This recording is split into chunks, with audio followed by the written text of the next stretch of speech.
Well, Monica, this will likely be a big boost to Reed's campaign. Andrew Young is well known and well respected. Analysts say the race is really now starting to shape up. And in addition to endorsements, the candidates need to get tonight, some TV a local police department is limiting chases after a crash that killed this grandmother and her 2 grandchildren. The children's parents want to know if the chase was even necessary.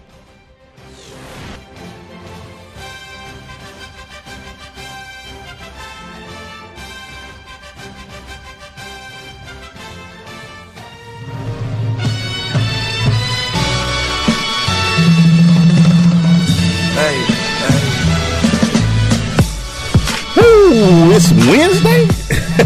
Sound funny. It's 8 o'clock. Yeah. And you tuned in to the dopest sports show on radio. Yes. It's The Crush. Right here on Sensation Station Network. And I'm your humble co-host, E. Glaze. Somebody has to be humble. And I ain't seen this guy smile in 2 years working with him like this. I hadn't smiled yet. 4 years playing football with him. I hadn't smiled yet. But he's happy right now. What's up, Maceo Hurd? What's up, buddy? Wednesday, man. Yeah, man. Get used to it. Get right there in my contract, man. Yeah. Man, I told you, man, you better hide my agent, man. Yeah. I didn't try to tell you, man. We got a great show for you guys tonight. Okay. We would only do this Wednesday for one reason and one reason only. You weren't supposed to say that. But man, we got it on YouTube Live. We got it on everything, man. Okay. I'm just saying you shouldn't have said that. Look at him. He already, see, Diva's already acting up. But we got a great show for you guys today. We're going to be doing our hot topics. We're going to do the normal flow. We got our special guest in the house today. We're going to make sure we introduce her in a few minutes. We also going to do some NBA talks, some NFL talk, and we're going to do a recap because this is officially 1 year. Well, it's not officially, but it's been 1 year since the Crush been in the Sensation Station Network. Yeah, since we've been a Buckhead, buddy. 1 year in Buckhead. 1 year in Buckhead, buddy. What a way to end it. Gas prices to the roof up here, boy. You can't get no gas out here. No, man, you better get gas on your side of town before you get here. Because I made a mistake one day and got on E, boy. And you had... I paid $20 for a quarter of a gallon. So you can't get 5. You can't get 5 on 10 up here. That won't get you nowhere up here. I wouldn't have got to the highway with it, but we got there though, man. We got a great show for you guys. So, Maceo, man, you ready for this one, man? Man, I'm always ready. When am I not ready? How long you been around me, man? You got your shades on. I mean reading glasses. Yeah, man. I can't see. Yeah, it's all good. We got a great one, man. So we talk about it. All I want to do is I want to be Andrew Luck when I grow up. Did you see what he signed today? Overrated, dude. That's like some of the worst money ever spent today. Andrew Luck overrated? Dude, did you see what he did last year? I mean, he was hurt, but okay. I always think the quarterback just get way too much money. $87 million? He's guaranteed 87. $87 million. 6 year, 140 if he makes it that far, which he won't. He won't. NFL is just the numbers. You got to look at the guaranteed. Yeah, that's all that matters in the NFL contract. Guaranteed money. Yep. Make sure you ready for that run on Monday, man. Peachtree, 59 minutes, buddy. He said 59. I don't like my cousin in the corner. It's okay. 59 minutes. I'm going 59. You going 59? Going 59. If it don't rain. If it don't rain. 59. 59. I got a plan. Gonna put that right there. The key this year is don't stop and drink no water. Run that middle line all the way through. All right. That's a mistake I made last year. I stopped and got water. We're going to talk a little bit more about that. Wow. Hey, man, so we got it going in. We got the 4th coming up this weekend. Any big plans this weekend, bro? No. Nothing. No. After I run the race, ice bath. Yes. No grilling? No grilling. Ice bath. I'm going to grill tomorrow. Just get it out the way? I'm going to get it on out the way because I'm gearing up. Like, I'm going to be so focused on 59, it's going to be ridiculous. So I'm probably only going to do 57. Yeah. Don't hold me to that over there in the corner because she going to do 48 over there. Let me go ahead and get this segment over before he say 45. No, I'm not going low. I'm not going lower than 58. That's as low as I'm going to go. 59, 58. 57. No. Hold on. Let me see. Book 59. Stamp 59. All right. That's the Crush intro brought to you by Cobb Football League, providing high school feeder youth football and cheer program for kids in K through 5th grade in Cobb County, Paulding County, Marietta City, and Roswell City. Go to cobbfootball.com for more information. Hot Topics is next. Stay with us. It's the Crush.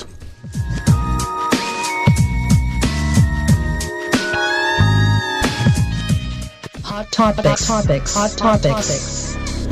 Going to Hot Topics brought to you by Dr. Kevin Dancy. If your smile isn't becoming to you should be coming to us. Dr. Kevin Dancy has been practicing dentistry for 15 years in beautiful Southwest Atlanta. His office is located at 3752 Cascade Road, Suite 190. Complete family dentistry with everything you need in one office. Call and make an appointment at 678-836-2118. That's 678-836-2118. So we talked about it a little bit before. So how you doing, Jovita, first of all? I'm good. How are you? I just want to say that real quick. But just want to talk about the Peachtree Road Race. It's going to its 47th year, and it's going to be the largest 10K in the world. What makes it so special? What makes this race so special on the 4th of July? Either one of y'all can speak on it. I'll let you go first. I think it's something that is definitely quintessential Atlanta because it's Peachtree Road, right, which we all know and love, and everybody knows. All tourists know Peachtree Road. Yeah. If you live here, you know Peachtree Road. And to get so many people out in this city at that hour in the morning to do something together and run through pretty much the heart of Atlanta, I think it's a great thing. And you get so many people out there. And what we're hearing more of already this week is that so many places along the race are planning watch parties, and they're having breakfast parties and things like that. So hopefully, while you're doing those 59 minutes, Maceo, you will see lots of people. You better tell them. You will see lots of people along the route at all the different businesses that have sprouted up over Peachtree since last year when you did it in 48 minutes last year? No, I did. Okay, an hour and 5 last year. My shoes were wet. So let's keep going. So I think that's a great thing. So it's a great way to kind of show support of the city and do something that's great and just have a lot of fun. And it is something that really represents. No other city has a Peachtree Road Race, right? No, so it is something that really represents Atlanta. It's the ATL. Mason, what you like about it so much? For me, it's about the T-shirt. Because you can't buy you can't buy this T-shirt. Yeah, you have to earn this T-shirt. And what I always like to do, so after the race, I ice down, I shower down, and I go throw my shirt on. And then you like going to different places, and people like really are amazed when they like, dude, you earned that shirt. So I mean, it's a badge of honor for us runners. Be quiet over there in the corner. So that's what it's about for me. I mean, it's a tradition in the city, but it's about the T-shirt. You can't get that. You can't get it online. And it's true. It's true. A lot of people, like you said, you have to earn it. So that means you have to be a part of it. You have to get out there. You got to run, or you got to walk. You got to be out there to get that T-shirt. You can't just fall down there. And it's amazing the people who have T-shirts from every year. Yes. And we know that those people exist, or people who have many T-shirts from over the years, And let me pet and pull out one of them 1985 ones. Yeah, you ain't got just this one. Just to remind you, right? Yeah. and again, that's the beauty, because eventually, once my knees probably tell me that I can't run no more, then I'm going to frame them kind of like the jerseys. Yeah, I'm gonna put them on the wall of fame, and be able to look back like, you know what? Yeah, I did that. As I go 59 this year, put an hour one now. Start that. Now it's gonna start going up. The more I look at Chell over there, it's gonna go up. But it's good to know that she not taking it serious. So I might beat her this year finally. So when you're running it, and because I had to ask through Maceo, because last year, the first year we had just started. I think one of our second or third shows, you wore the shirt. I wore the shirt the next day. Yeah, you was walking up in here. I walked in here prior again. Stopped at the gas station over here, and everybody was like, I got a couple of pats on the back. A dude bought me a $5 water because I had the Peachtree Road Race shirt on. So I mean, hey man, you feel like a celebrity when you wear the shirt. Right now, I think we're gonna have people from all over the country, over the world, are gonna do this race. So, did Glenn say we having good weather this week? I think so far. I don't know if he's talked about Monday yet, but I think so far, yeah, I think it's going to be. Last year it was a galacho out there. Yeah, I mean we got wet getting off the train. So when you see it like that, though, but when you see it, it is a pride of Atlanta. It's good to see it though, because Peachtree Road Race mean Atlanta is part of the city. But how many people are out there? It's got to be like 10,000 people. No, it's more than that. Boy, 60, it's more than 70,000. Yeah. 67. Yeah, you got to think they got waves A through Z. Right. So what time did it start? Like 7:30, right? No, earlier than that. Right? A go off at like 6. What time you running, man? I'm in G. Okay. I go off around 8:15 or something like that. I got to look at my email. So we should see you by 9:30. I have my shirt by 9:30. Yeah, no doubt. Catch me with 3 bananas and or whatever fruit they got down there at the end. Yeah, you can catch me. So to get that shirt made, do you have to run down there? Because I heard people don't get shirts sometimes when they finish and all that. No, you gotta. Cause they should. If you have a number, then you should get a shirt. Because they had a table set up, right? And they have to see your number. They not just willy nilly handing out shirts like they did at HBCU. I don't know if they've. Wow. I don't know if they've ever run out of shirts. I don't know that that's been a problem. No, but I think they do pretty well. They have them there for everyone who registered. Have you ever did it? No, I have not. You ever thought about it? No, I have not. I'm okay with that. Yeah. Well, interesting. What's your fastest time over there? Chelsea done probably went 47 before. She run like a Kenyan. My first, I think, was 101. 101, Mace. So you gonna run with her? No. see, this is the thing about Chell. I tell you, so we've been competitive our whole lives. You know, she can do more backflips than me and all that stuff. And that probably I can't remember the day I finally outran her. Yeah, but yeah, man, she athlete. Mace said we got to call her, man. We got to call her. Hey, caller, what you crushing on? Call her. Hear me, Maceo? Yes. What's up, Mike? What's happening, Mike? Hello. We heard Mike. Mike done got nervous on us. I said I'm crushing on this Wednesday edition. Hey, what's up, Mike? Okay, we can hear you now. Thank you, man. We appreciate you. Hey, man, you see who's in the building, right? So you got any questions for the Miss Jovita Moore? Well, I just want to thank Jovita Moore for coming on the show. Thank you. I'm glad these guys invited me. It has been a while. I think Maceo first invited me, 6, 8, 9 months ago. We're not going to talk about that. We'll get into that in the interview. So we were finally able to make it happen. So I'm glad to be here. Her people call my people, and we made it happen. Yeah, you got to have people out here. We appreciate you, Mike. All right, then. All right, man. Thank you. What number did Mike call? Hey, man, Mike called 678-613-5857. So, to anybody out there, how do you get involved? It's too late now, I think, but how do people normally get involved with the Peachtree Road Race every year? Well, really, it's not too late because what you can do, the expo is Sunday. Mm-hmm. And what happens at the expo, you go, you pick up your packet, all this good little stuff they have, tennis shoes, they got like all kind of crazy stuff you can buy, but it's always a line for people who are selling their numbers or people just trying to trade out numbers. So it's not too late. Like if you feel the urge to run, show up to the expo. Yeah, we got you covered. Wow. Yeah. Why don't you come on down there, walk it. You get in group Z. Start at what, 10:15? But start at 12. Noon. I was going to say about noon. By the time you get down to the park, be empty. It'll be like a few shirts left. No fruit. But it's good. It's good. Wow. Yeah. Wow. Petty King. Yes. Hey, Call man. me that. That was a hot topic brought to you by Dr. Kevin Dancy. Give him a call and make an appointment at 678-836-2118. Coming up, man, I Crush the interview. You know who it is. Stay with us. It's the Crush. You.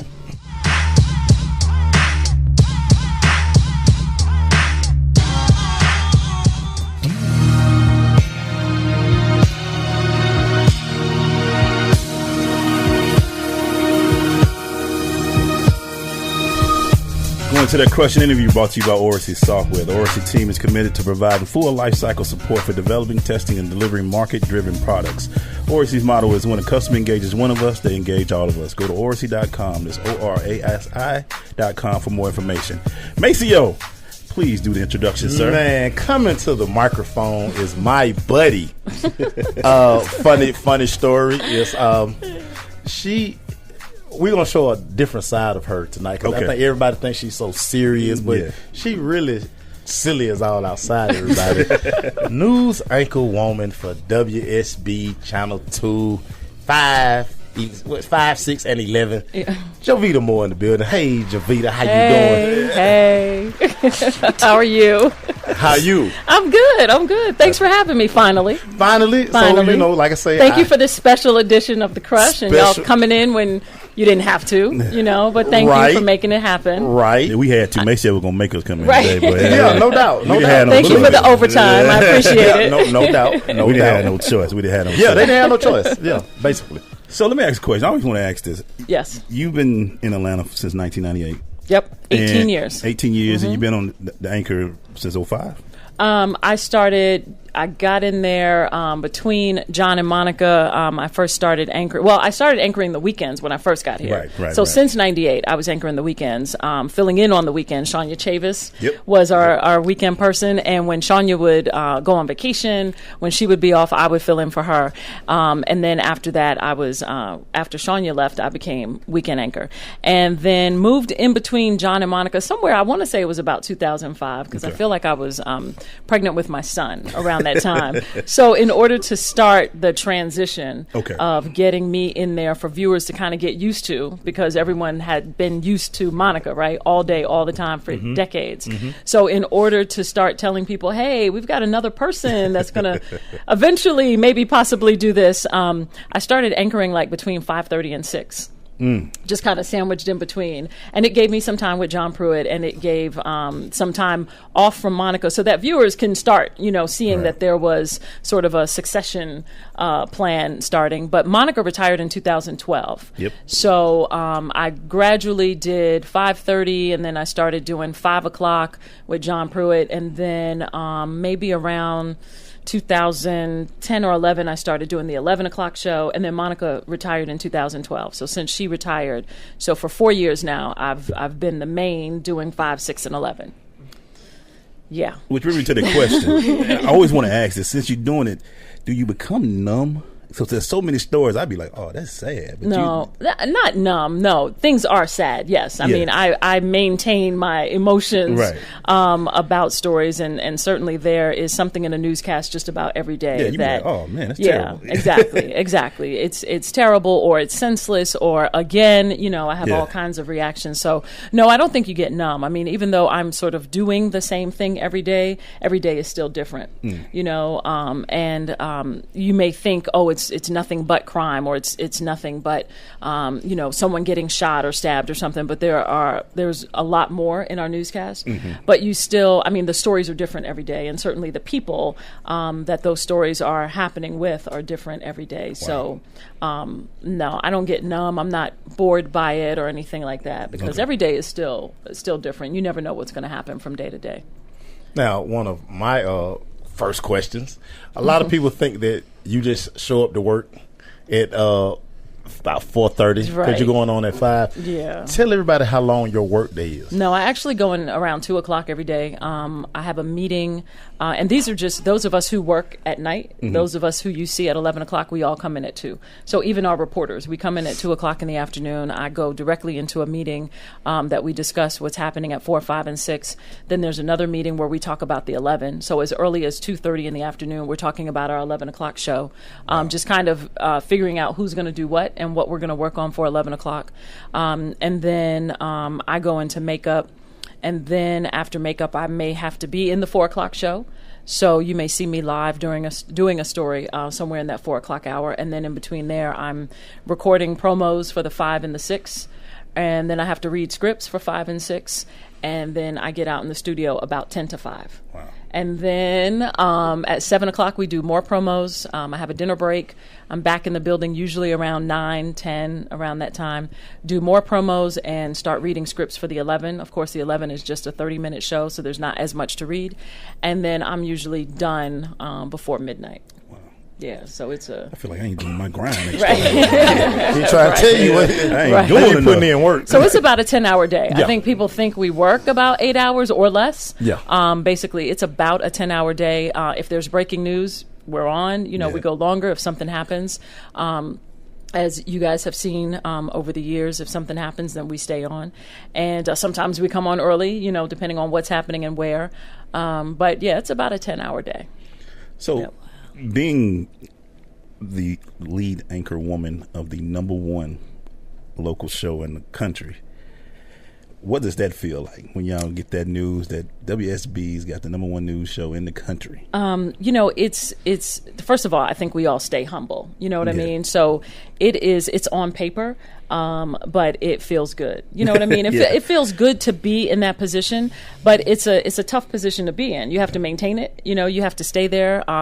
There's a product that we have to put out every day, and it has to be good, and we have those standards that we want our newscasts to look a certain way each day, and we want to make sure that we're giving our viewers what we should, what's part of our WSB brand. And, you know, social media, I left that out, but of course, all throughout the day, I've got to get on Twitter, I've got to get on Facebook, I've got to, you know, get on Instagram at some point and do all that stuff as well. So that's added in my day too. But it's great to be there. We also know that things can change at any time. So I think I work with a very humble group of people, and we're just in there every day, like you said, grinding, and we're trying to make it happen and, you know, maintain our top position. So. Still don't think we're doing enough, mate. It's not easy. It's not easy. I'll tell you that. It's not an easy job. You always talking about I'm not sleeping. Dude, it's work to do, man. It's work. Hey, man, so we about to go take a quick break. But before we do that, because we just getting started. I feel like we got so many more questions. Well, we're going to find out how I became her fashion coordinator. We're going to kind of start talking about that. We're getting to that. We got to answer that question because we've talked about it for a while. Yeah, no doubt. So, hey, man, we about to take a quick break. Stay with us. It's The Crush. We'll be right back.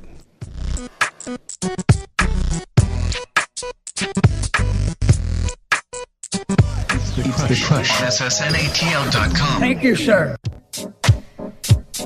And we're back. Still here with Jovita Moore, lead anchor woman on WSB TV. But before we do that, Maceo, we got to call her, man. We got to call again. Hey, caller, what you crushing on? Hey, man, I don't get to call into radio shows a whole lot, but when I do, it's only one show that I choose, and it's The Crush. I'm so happy to hear you guys on a Wednesday. Hey, just two quick things, man. First of all, does anybody got one of them Breeze cards? I got to go pick the White Howard up and KD from Hartsfield Jackson International Airport, and my Breeze card got like 35 cents on it. I'm at the door right now trying to get in, but somebody must have changed my code, and why y'all did that, I have no clue. You know what? As a matter of fact, I'm just going to hang up and listen to the reason of why I can't get in the door. Well, one of the main reasons you can't get into the door because we had to make sure that. So part of the stipulation to get into. Nah, I'm just joking. Now I don't know what happened. I don't know what happened. I don't know why you can't get in. He all right. Let him stay outside. He all right. Let him stay outside. Hey, so make sure you check that voice out. I think it's every Monday through Friday, 7 to 9, right here on SSNATL.com. Yeah. So he'll be all right. He'll be all right. He'll be all right. Yeah. He gonna wait till somebody else walk out, then he gonna like slide in. So he might pop his head back though. Yeah. It's all good. Hey, so Jovita, yes, you born in New York, but you ATL now. You've been around here long enough now that you got the ATL stripes. Am I honorary? You honorary. Nah, she'll wear a Yankee hat on your heart. Oh, she'll put it out on her. Will she? So what's so good about the A? What do you like about the A? You know, I was one of those kids who grew up, first of all, I read everything. You know, I guess I knew sort of subconsciously somewhere that I was interested in news. So I was that kid who would read magazines and newspapers. And honestly, I would read like Ebony and Jet. And there was always something in an Ebony or Jet magazine about Atlanta. You know, even if it was just like the queens on the campus, you know what I mean? How they remember, and they would put them in Ebony magazine. Remember, and you would see like the queen for Clark Atlanta and things like that. I mean, even if it was that kind of article, but there was always something about something going on. If it wasn't the King Center, or maybe something that Coretta Scott King was doing, or something the SCLC was doing. You know, names like we hear today, Reverend Lowry, different names. I would always read about them, and of course, when Maynard Jackson became mayor, you know, even though I was a little girl in New York, but that was a big deal. And we knew, and we talked about it in New York City, like what a big deal that was. And my family talked about it. My mother and her friends talked about it. So Atlanta was always one of those places that I heard about as a child.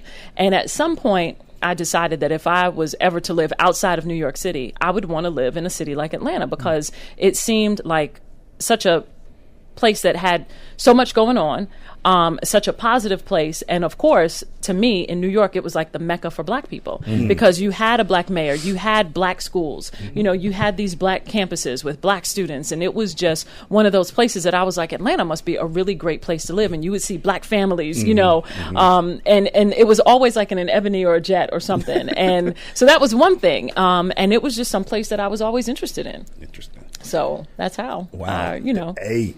kind of worked my way toward here. You know, I didn't just get here though. You know, I worked at other TV stations before I got here. So I worked my way up in the business. And when I got the opportunity to work in Atlanta, honestly, I jumped to it. You know, I thought WSB, I knew WSB was a great place to be. But the combination of being in the city of Atlanta and working at WSB, I just thought that was a no-brainer. It was an opportunity that I had to work for and work toward. And so it happened. And Maceo, I think. Funny, I have a question. Yes, ma'am. So when I watch you, you're very passionate about like what you do. So did journalism like choose you, or did you like what made you want to be? Right. So I think it is a little bit of news choosing me because, like I said, I was that kid that read everything, who read everything. I would read the New York Times as a kid. I would read the New York Daily News. And then we only had, like, I grew up with my mom in a 1-bedroom apartment. And my bedroom was the living room, right? And that's where the TV was. So my mother still is, she was the news junkie. So she would come home. And as a child, though, remember, the news was only like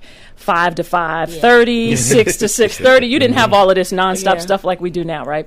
But I grew up watching the news with my mother because by the time she got home from work, if the news was on, she turned to the news. So the Flintstones went off, Scooby-Doo went off, you know, whatever I was watching went off, and we watched the news. And she also listened to news radio in the morning. I just grew up and right. So just like there's a generation of children in Atlanta who have grown up watching me, and I know there's a generation, y'all grew up watching Monica. So I was a kid who grew up watching people like Rolanda Watts and Sheila Steinbach and Sue Simmons in New York City, and just thinking like, wow, these women are so important, you know, and they're so smart and they know so much.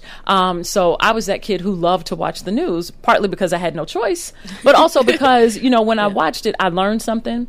And back in school, when I went to school, we used to have current events. So you'd have to come in and you'd have to talk about. I used to run the current events in my class. Right. So see, I was that kid. Yes. Right. I was that kid. So current events, when the teacher said, "What happened yesterday?" I was like, I know. And I would talk about what happened in some place in the city. And so it was just something that was always with me. Now, I really didn't know until I got to college. Like, I didn't go to high school for this.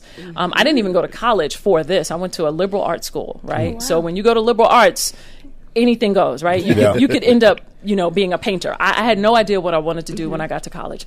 But I had a professor who coincidentally worked at CBS News. And he had just retired from CBS News, and he decided to change his life and become a teacher. So one of my first literature teachers was a former news writer for CBS News, and he was like the first person to talk to me about getting into the journalism business. And so when he said it, honestly, I was like, journalism? What do you mean? What are you talking about? He goes, no, I mean like news, like a reporter. He thought I had a good writing style. So I said, oh, I watch the news all the time, you know, and never thought about it for me as a career. But once, as a freshman in college, once he started talking to me about it, then I took a second look at it and thought, this maybe something I could do. And then things just happened from there.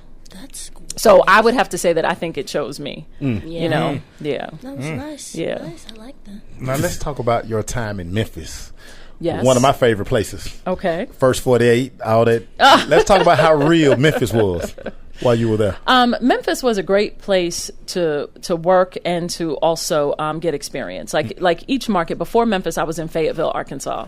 So first market, small market, you know, small town, and that had its pros and cons as well. Memphis was a great place to work. It was. I learned a lot. I did a lot. You know, I always say that Memphis, you know, aspired to be like Atlanta, you know, but things happened to Memphis that I feel like that city just never recovered from. You know, when you talk about 1968, I just think that things happen, and it's almost like it's a city that was still trying to find itself and change itself. And, you know, when you just look at the history of it, that's just something that I think, you know, happened there and just kind of, happened with the city, and it just could not seem to move on from there. And you know, it's always that reminder, right? It's always there with that city. But Memphis is a great place. I knew that it was not my last stop. Like, Memphis for me was just another place to work and live and move on. Again, Atlanta was in my sights. By the time I got to Memphis, Atlanta was in my sights. So I was like, I need to make that right. I'm getting closer. Yeah. Right. Arkansas, Tennessee, Georgia's next, you know, and I'm getting closer. 75. Right. Exactly. And I wanted to just make it happen. But I have not been back to Memphis except once since I left in 1998. I went back once for a wedding, and that was it. And I haven't been back. So. Wow. Yeah. 8-ball MJG ain't happy. Yeah. Lay it down. Shout out to Orange Mound. Shout out to Orange Mound. Let's be right back.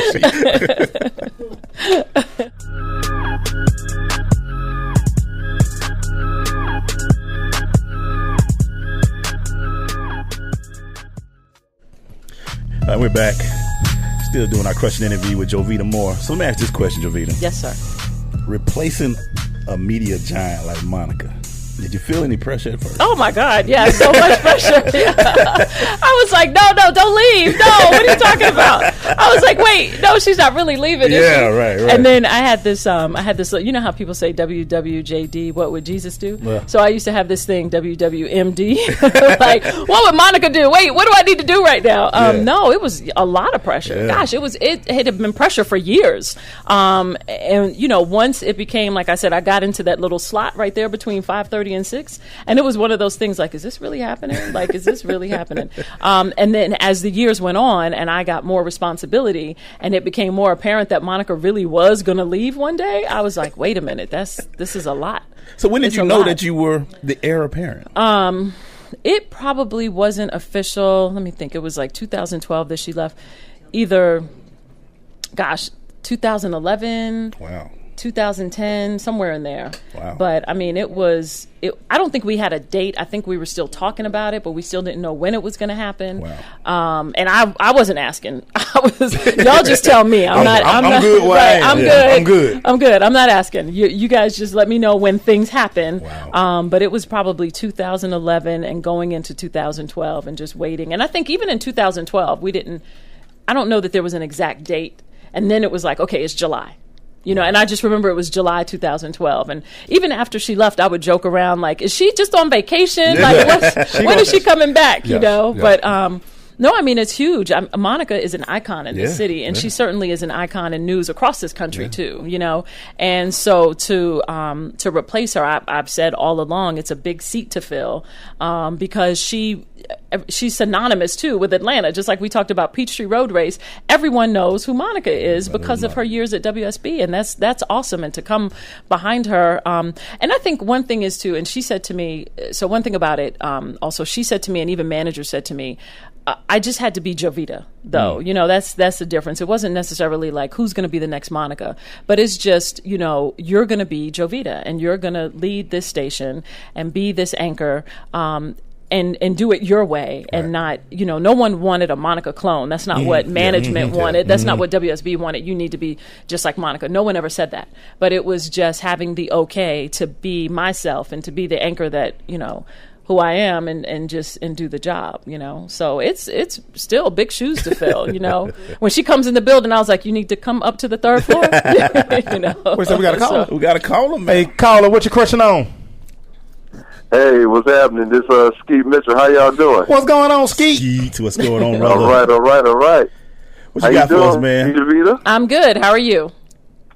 All right. Hey, just wanted to say, first of all, this interview is really great. This extra thing is very personable. I found out a few things about Javita that I didn't know. Even being in the fan club, I didn't know about that. So that's some stuff. The question I have for Javita is this. You've had a very good career, very well known. You've interviewed very influential and very prominent people. And even how you speak of Monica, somebody that you admire.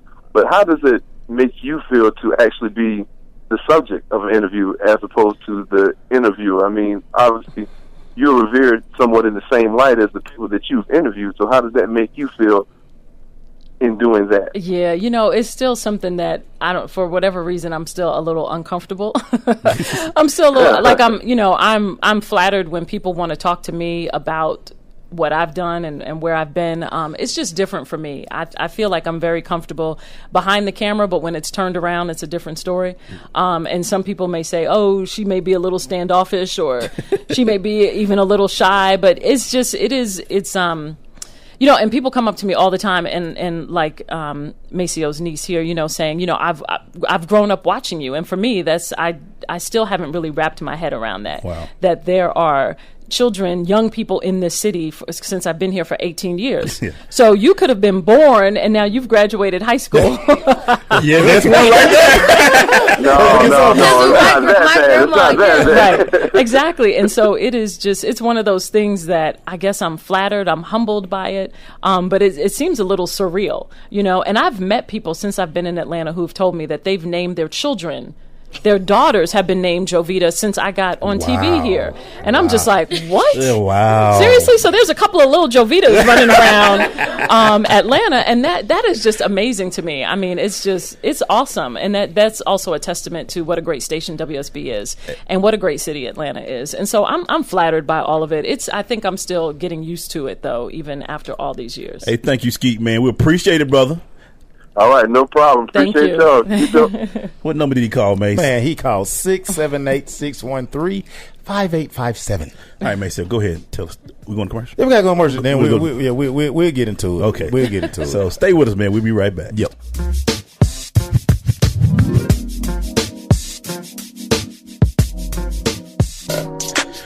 Hey, man, we're back. So we're still here with Jovita Moore. We got a few more minutes with us. So, Maceo, man, what you got, man? So, yeah, man, we're going to just kind of brief history, how we kind of got here. So, a testament to how cool Jovita is. She's on air. We had a group. The original group was me, Mike, and Jesse Finch. And we would always, at her. And she started tweeting back. So, we're like, she doing the news.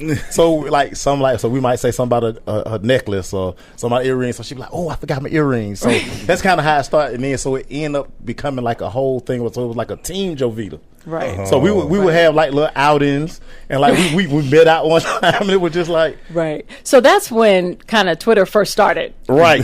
which is crazy to think about because it wasn't that long ago, but I'm thinking it was about 2009 or 2010. Yeah, exactly. Okay, and part of it was that daggone snowstorm that we had. That's how so do you like the snowstorms? Do you like reporting them? It's a lot of work. It's a lot of work. So the first one we had, it was because things were happening and I had just gotten on Twitter. I had, whatever year that was, I had just gotten on Twitter. Yeah. And so I was constantly tweeting because two things, because it was snowing and a lot was happening, but also because I had to stay at work. I was stuck at the station for like hours. Yeah. So we were talking about how things were shut down and streets were shut down. And so being on Twitter in those very early days, so that's what happened. So Maceo and these other guys, everybody you just mentioned, and then eventually Skeet got into it also. Skeet got into and Michael McFadden. Mike. And so, right.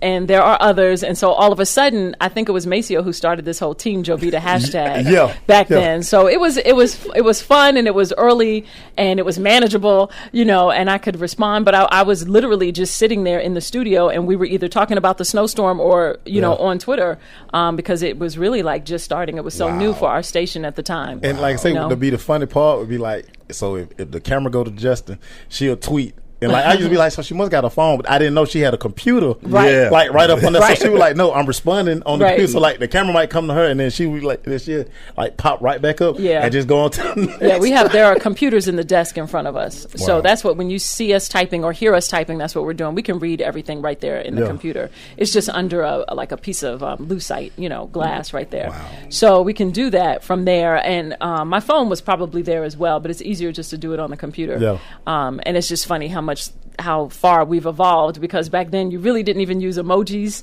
I don't even know if there were emojis back then.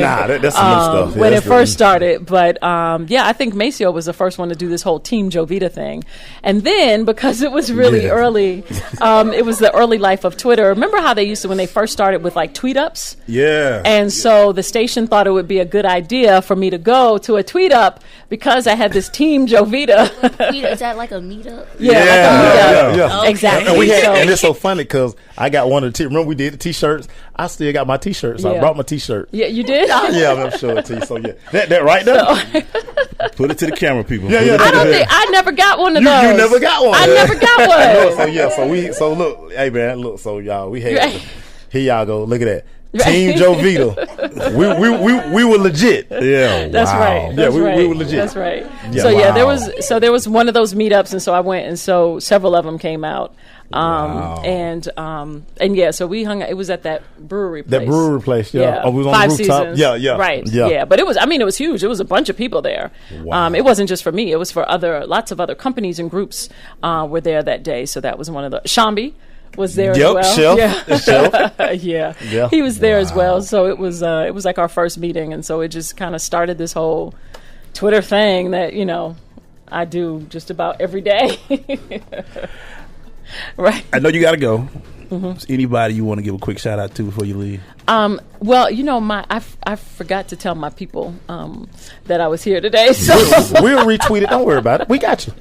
No, of course I want to shout out to WSB and my whole family there. I think my kids are probably at home having dinner, so I know that they're not not doing this right now. I know they're not. So, but I want to thank you guys for having me. No problem. Thank you for again the overtime and coming in on a Wednesday and doing all this extra. So I appreciate it. I couldn't make a Monday or Tuesday, so I'm glad. We're glad you came through. Thank you so much. Thank you. We appreciate it. Thank you. We have some pictures to take, so right. We're gonna be here for a few minutes. So stay with us, Mr. Crush.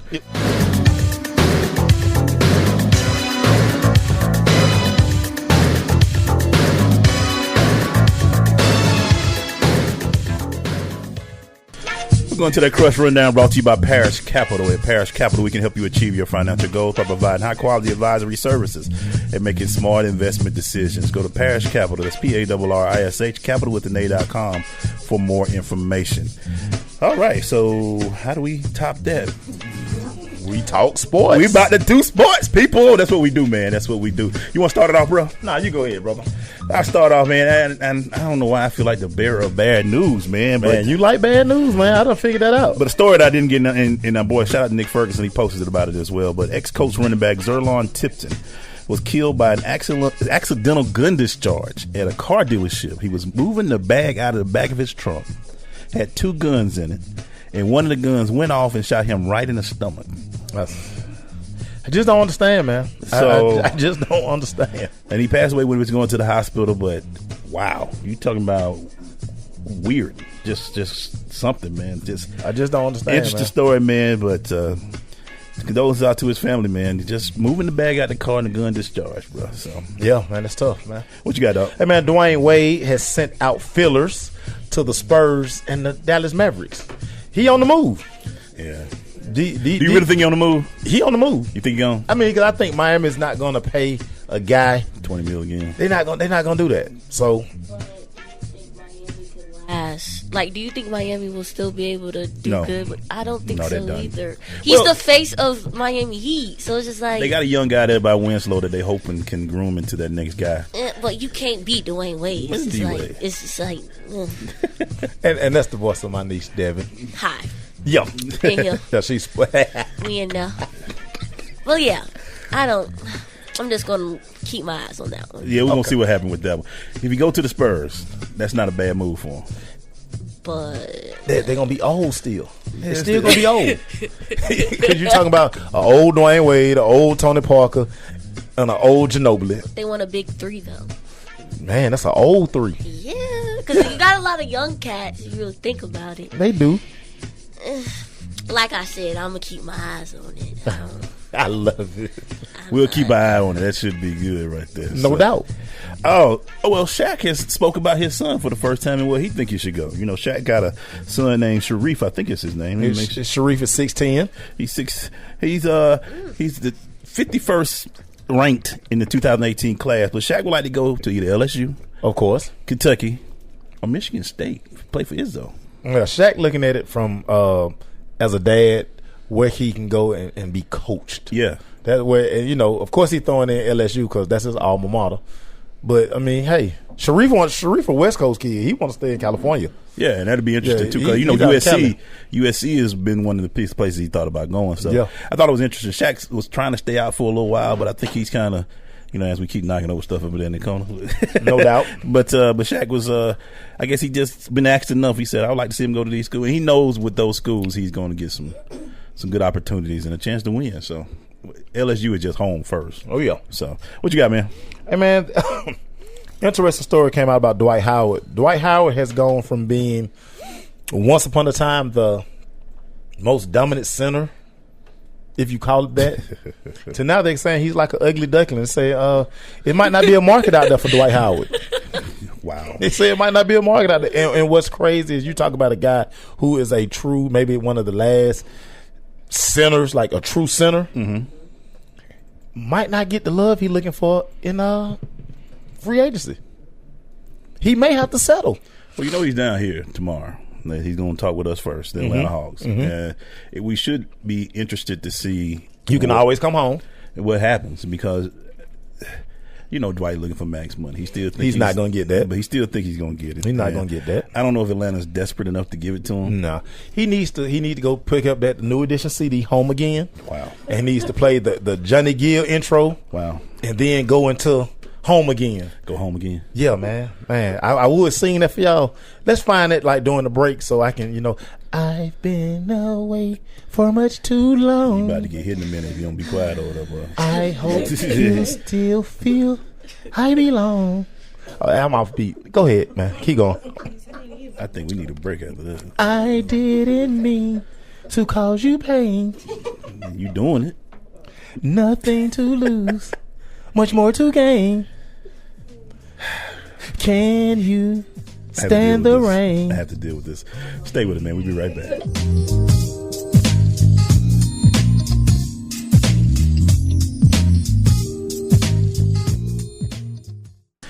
We're still doing the Crush Rundown, brought to you by Parish Capital. Go to Parish Capital, that's PARRISH Capital with an A.com for more information.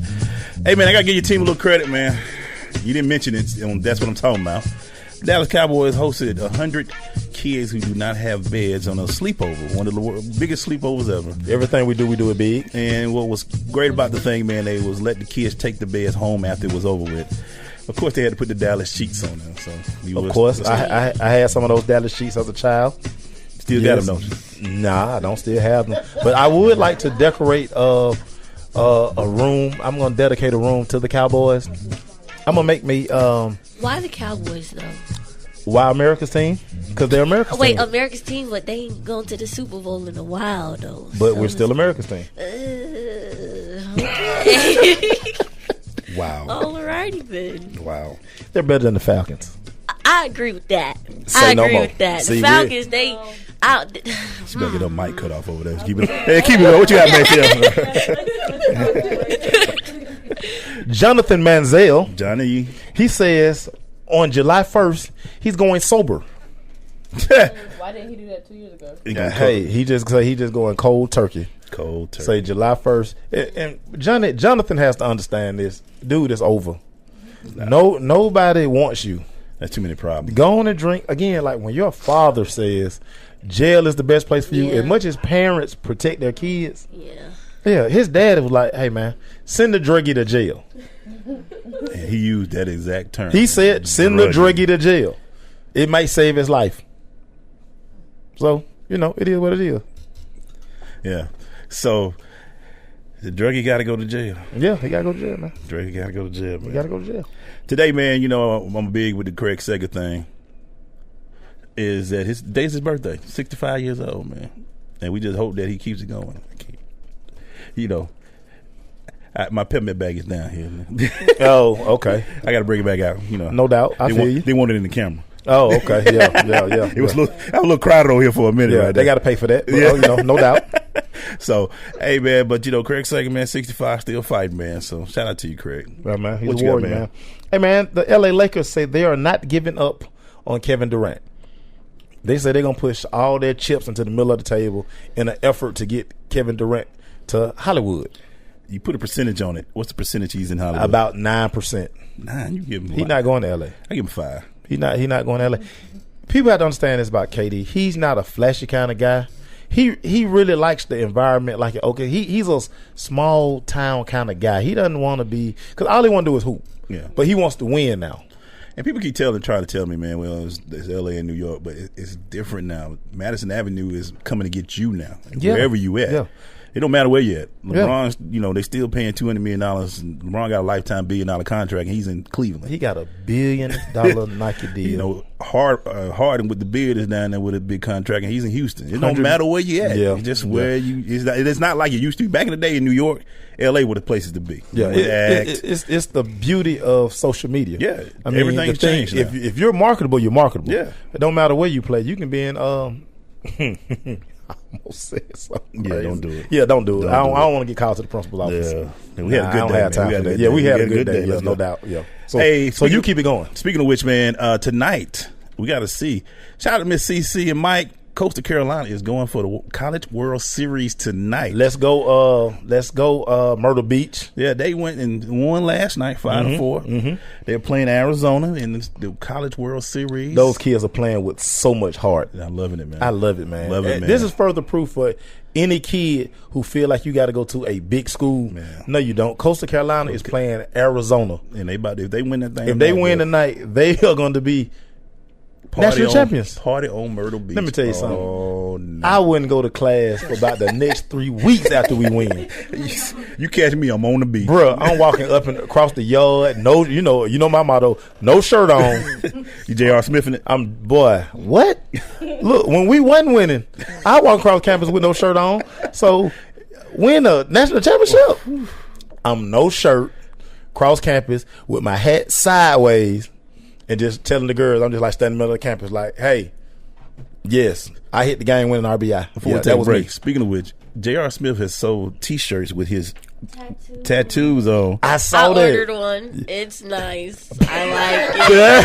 I love you some J.R. Smith. I got me that shirt. You know how many he sold in about 24? Something I don't need to hear. It sold out fast. Yeah, 1,000 shirts for $35 a piece. He was in his same shorts and stuff the night when he didn't change. He just had no shirt, game shorts, and everything. His shirt game is strong with no shirt. Crazy. Wow. He sold a shirt with no shirt. Yeah, basically. So it's just a shirt of his tattoos. Yes.